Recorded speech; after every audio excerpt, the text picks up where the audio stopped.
नहमदुहु व नुसल्ली अला रसूलिहिल करीम अम्मा बाद फ़ाउज़ बिल्लाहि मिनश शैतानिर रजीम बिस्मिल्लाहिर रहमानिर रहीम।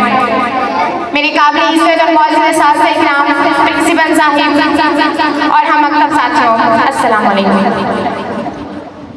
मैं पाकिस्तान वो पाकिस्तान जो अपनी तकदीर से पहले पैरों में गुलामी की जंजीरें, हाथों में मज़लूमियत की हथकड़ियां और गर्दन में रस्से जुल्म और ज्यादती और जबर और तशद्दुद पहने हिंदुस्तान की गलियों में पड़ा था।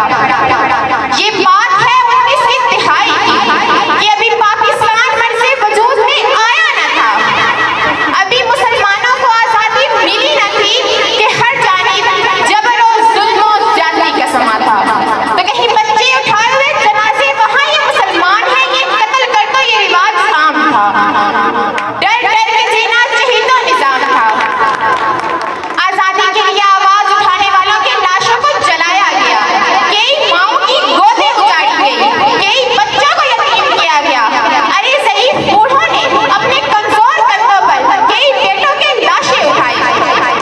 सदर आली वक़ार ये अब ऐसे में तारीख तकती फिरा एक ऐसे शख्स की जो उन्हें इंसाफ दिलाएगा, जालिम जाबिर और झूठे हुक्मरानों से निजात दिलाएगा। कि ऐसे में चरागे उम्मीदें बशर ने सिमते मगरिब देखा और मशरिक का ऐसा सूरज तलू हुआ जो दीने मुहम्मदिया का सिपाही बनकर नारे तकबीर बुलंद करके हक़ व सदाकत की शमशीर लिए जुल्म की जंजीरों को काटने आया, पैगामे आज़ादी देने आया। फिर दुनिया ने देखा कि जहदे मुसलसल की दास्तां निगारे वतन की सलामती का उन्वान बन गई और दुनिया में एक नई इस्लामी सल्तनत पाकिस्तान बन गई। 27 रमज़ानुल मुबारक की रात उम्मत मुहम्मदिया को कुरान का तोहफा अता करने वाले परवरदिगार ने 27 रमज़ानुल मुबारक के दिन उम्मत मुस्लिमा को पाकिस्तान का तोहफा अता किया। क्या जब इकबाल के ख्वाब को पूरा किए हुए मुसलमान खड़े हैं कुर्बानियां दिए हुए, ऐ कायद तूने कर दिखाया वो काम जिससे जर्रा है आफ्ताब को हैरान किए हुए। सदर आली वक़ार फिर मेरी आंखों के सामने फिरोज खान है जो कारगिल के जंग में दुश्मन को मात देकर तमगा जुर्रत हासिल करके आफ्ताब को हैरान कर देते हैं।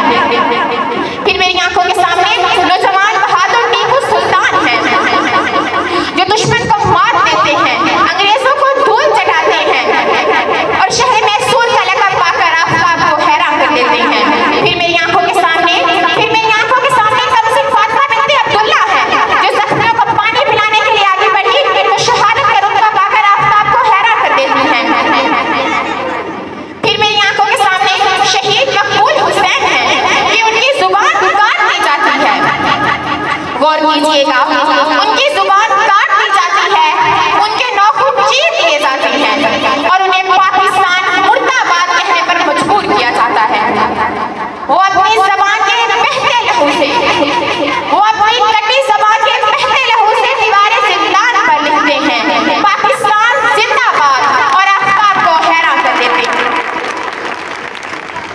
सदर आली वक़ार हमने अपनी तहजीब को थामे रखा तो हम बुलंद तक पहुंचे, हमने अपने संसार को ऊंचा रखा तो हम कैसर और किस्रा के ईमानों को ईमानी ताकत से लरज़ाने वाले, हम फतह मक्का के मौके पर अहम मुद्दा सुनाने वाले, हम जंगे मौता में सैफुल्लाह का खिताब पाने वाले, हम सोमात के मुद्दों को कदमों में गिराने वाले, हम बहर जुल्मात में घोड़े दौड़ाने वाले, हम जर्रा है आफ्ताब को हैरान किए हुए।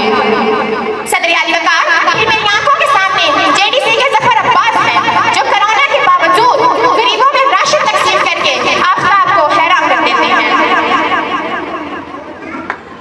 फिर मेरी आंखों के सामने अब्दुल सत्तार ईदी हैं जो दुनिया के नंबर 1 एमएलएस सर्विस बनाकर आफ्ताब को हैरान कर देते हैं। फिर मेरी आंखों के सामने मोहम्मद बिन अली सत्तारा हैं जो 60,000 मीटर की बुलंदी पर पाकिस्तान का परचम लहराकर आफ्ताब को हैरान कर देते हैं। सदर आली वक़ार जब ये ज़र्रे आफ्ताब को हैरान करने निकले तो बदर के मकाम पर 313 हो या करबला के मकाम पर 72, पाक फौज के मेजर इसहाक हो या पाक फिज़ाइया के राशिद मिन्हास,